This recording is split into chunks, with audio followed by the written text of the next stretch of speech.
मुरादाबाद माँ बेटे ने मिलकर किया बाप का कत्ल। घर में ही गला रेत कर की गई हत्या। भाभी को फंसाने के लिए रचा था नाटक। हत्या कर भाभी और उनके भाइयों के खिलाफ कराई थी नामजदी। पुलिस ने किया बड़ा खुलासा। भाई की मौत के बाद बहू की आर्थिक मदद करता था मृतक ससुर। पत्नी और बेटा रहता था खिलाफ। मुरादाबाद पुलिस ने किया बड़ा खुलासा। हत्या और लूट की पुलिस को दी गई थी जानकारी।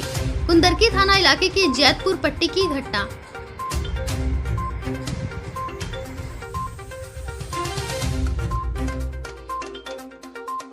2022 को करीब सुबह मॉर्निंग में 5 बजे के लगभग एक पुलिस को थाना कुंदरकी में सूचना मिली कि उनके जो बेटे थे रियाजुद्दीन, उन्होंने सूचना दी कि उनके पिता की, उनकी भाभी और उनके घर वालों ने गर्दन काटकर हत्या कर दी है और वो हत्या करके फरार हो गए।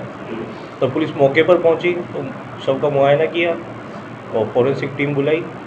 उसके बाद में हमने पोस्टमार्टम के लिए शव को भेजा। उसके बाद में घर वालों से पूछताछ की तो उनका बेटा उस वक्त मौके पर रियाजुद्दीन था, निज़ामुद्दीन था और उनकी माता जिनका नाम है शकीला और उनकी जो निज़ामुद्दीन की वाइफ है, उनसे पूछताछ की तो सबके बयानों में विसंगतता पाई जा रही थी।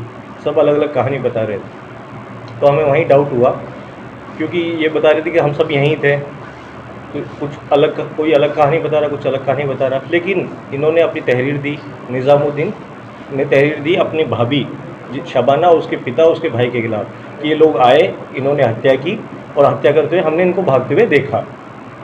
हमने उनको पूछताछ के लिए थाने में बुलाया, उनकी CDR निकलवाई। CDR हमने जब एनालिसिस किया तो उनकी किसी की भी लोकेशन घटनास्थल पर नहीं आ रही थी। फिर हमारा शक घर वालों पर ही गया, क्योंकि घर इस तरह से बंद था कि उसमें कोई जल्दी से बाहर का आदमी एंटर नहीं कर सकता था। इन्होंने ये भी बताया बयान में कि घर अंदर से ताला लगा हुआ था गेट का। तो हमारा आसपास के लोगों से पूछताछ की तो पता चला कि कुछ चीज़ें ऐसी सामने आई। जब थोड़ी हमने इससे कड़ाई से पूछताछ की तो थोड़ा सा ये कुछ बयानों में, जो इसने उस घटना के दिन दिए थे बयान और 2 दिन बाद के बयानों में और भी अंतर आ रहा था। फिर ये आज ये भागने की फिराक में था, वहाँ पे जो बाईपास है कुंदरकी बाईपास। तो हमने इसको पकड़ के इससे अच्छे से पूछताछ की तो इसने स्वीकार किया, बताया कि इसी ने और इसकी माँ ने अपने पिता की मर्डर का प्लान किया था। वजह यह थी क्योंकि इसकी भाभी शबाना को इसके पिता ने पुराने वाला मकान दे दिया था। अब इसके पिता कई बार कहते भी थे कि नए मकान में भी मैं तुम्हारी भाभी को हिस्सा दूंगा।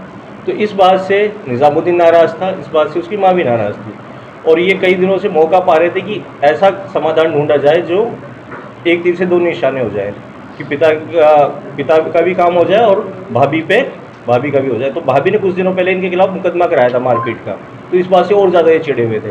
तो इन्होंने प्लानिंग की कि अपने पिता की हत्या करके इल्ज़ाम भाभी और उसके घर वालों पर कर दिया जाए। तो इन्होंने पूरा प्लान करके, उनको मौका मिला 13 तारीख को। घर में उस दिन 3 लोग थे, निज़ामुद्दीन, उसकी माँ और निज़ामुद्दीन की वाइफ। निज़ामुद्दीन की शादी 3 महीने पहले हुई थी। तो इसने निज़ामुद्दीन ने बताया कि मैंने अपनी वाइफ का कमरा बंद किया और माँ को जगाया और मैंने चद्दर ओढ़कर मैं ऊपर गया। वहाँ पे जाकर मैंने छुरी से अपने पिता की गर्दन रेती। उसके बाद छुरी को ढेरा के पास किनारे पे वहाँ छिपा के रख दिया और चद्दर माँ को दे दी। माँ ने चद्दर वो खेत में भगा दी, उसको छुपा दिया, खेत में भगाकर छुपा दिया। बाद में जब उसकी निशानदेही पे पुलिस मौके पे पहुँची, सारी चीज़ दोनों बरामद की, चद्दर भी बरामद की, छुरी भी बरामद की। सर, इन दोनों के अलावा भी कोई और षड्यंत्र में शामिल थे? नहीं, बैन दोनों ही थे, ये दोनों ही। एक तरीके से ब्लाइंड मर्डर जिसे बोलना चाहिए, पुलिस के लिए गुड वर्क रहा है।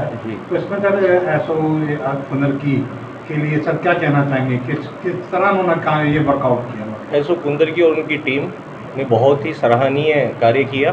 किसी निर्दोष का, जो इन्होंने तहरीर में नाम लिखाया था, निर्दोष को जेल जाने से बचाया और मैंने अभियुक्त को गिरफ्तार करवाया। ये इनका काम काबिल तारीफ है। सर, डॉग स्क्वाड भी मौके पे पहुंचा था, वो घर के आसपास बन रहा था, उससे कोई सुराग वगैरह आता था? डॉग स्क्वाड से कोशिश पूरी की गई लेकिन ऐसा कोई सुराग मिल नहीं पाया उस वक्त।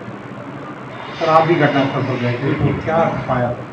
घटनास्थल पर मैंने खुद इनके बयान लिए तो निज़ामुद्दीन की हरकतें कुछ अजीब थी। मैंने इसके एक गर्दन पे नेल मार्क्स भी देखा उस वक्त। तो मैंने अपनी टीम को भी बताया कि मुझे ये डाउटफुल लग रहा है, क्योंकि इसके मार्क्स नेल्स लगा हुआ था गर्दन पे, साथ में इसके हाथ काँप रहे थे बयान देते हुए। तो हमारा शक तो उसी वक्त इसी पे था, लेकिन हम पूरी चीज़ों की पड़ताल करने के बाद ही इसको गिरफ्तार करना चाहते हैं। सर आरोपी क्या किसी नशे का आदी था? नहीं, नशे का आदि नहीं, नॉर्मल था।